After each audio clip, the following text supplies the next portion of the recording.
Hello mga guys and brad and sis, long live sa Alpaca Paro. Muli po ngayong araw na ito, araw ng linggo po mahal na mga kapatid, sa pag-alala natin sa mahal na Jesus.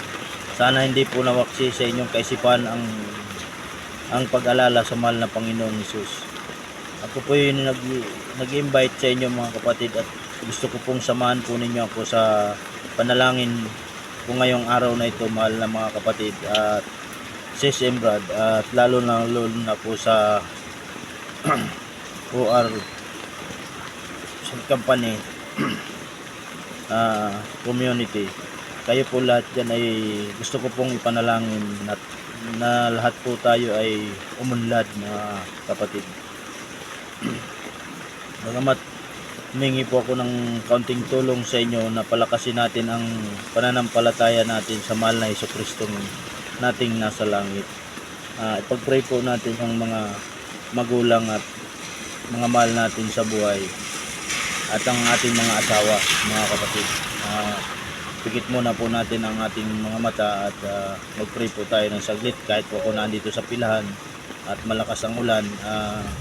Gusto ko pong mag-pray dahil araw po ng linggo ngayon. Baka po maraming nakakalimot sa atin na hindi nakapagsimba at hindi nakapaglingkod sa mahal na Panginoon Diyos. Gabayan nawa po tayo ng Diyos sa araw na ito. Tayo po ay pumipit. Mahal na kapatid, ito po tayo ngayon para magpanalangin sa ating mahal na Jesus.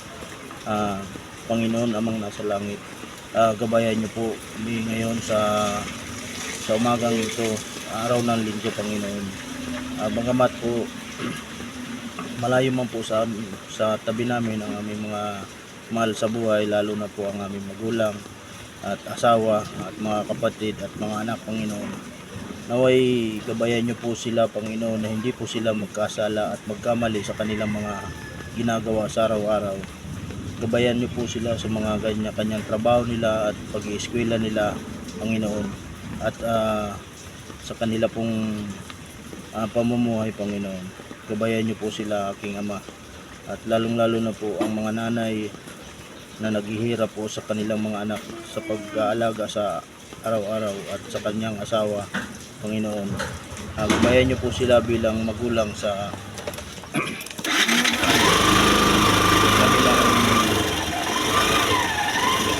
kanilang gawain at sa pagsuporta sa kanilang mga asawa at mga anak Panginoon.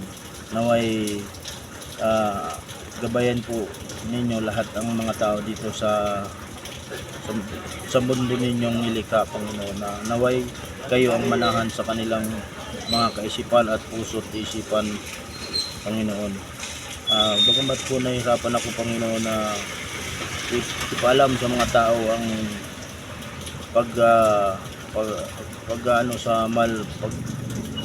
sa inyo mahal na Panginoon Diyos, sa sumunod sa inyo mahal na Panginoon Diyos. Hindi ko po malaman kung paano po ang gagawin ko. Sa pamamagitan na lang po nito ang pag-pray ko Panginoon, marinig po sana ninyo ako sa aking mga hinaing na matulungan ako ng mga kababayan ko dito at mga kapwa ko driver dito sa pilahan Panginoon.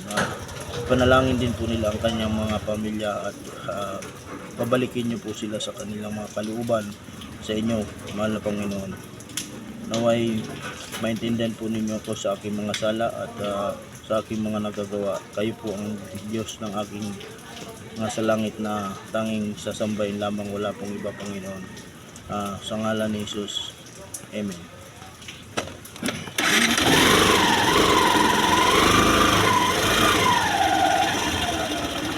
Ayan po mga kapatid, kahit po ako'y nakapila, pinananalangin ko po yung mga nasa kaisipan ko po na maging ligtas po sa araw na ito.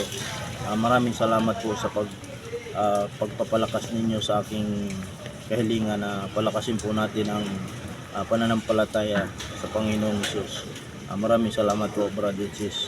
Long live Alpaca Paro at sa ORC Community Service. Amen.